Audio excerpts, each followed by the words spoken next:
Ask Mufti Tariq Masood. عورت بغیر پوچھے اپنے شوہر کی جیب سے پیسے نکال سکتی ہے؟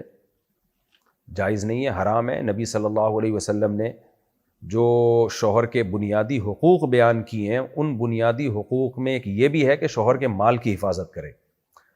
تو شاپنگ میں اتنا پیسہ نہ اڑا دے کہ شوہر کے لیے ٹینشن کھڑی ہو جائے، تو چوری کرنا کہاں سے جائز ہوگا؟ البتہ شوہر اگر بیوی کے بیسک حقوق بھی ادا نہ کر رہا ہو، بیسک نان نفقہ جو ضروری ہے، تو پھر اتنا نکال سکتی ہے جس میں اس کا بیسک نان نفقے کی ضرورت پوری ہو جائے۔ لیکن بہت کم شوہر ایسے ہوتے ہیں جو بیسک نان نفقہ بھی نہیں دے رہے ہوتے، لیکن بہرحال اگر کوئی شوہر اس طرح کا ہے تو پھر لے سکتی ہے۔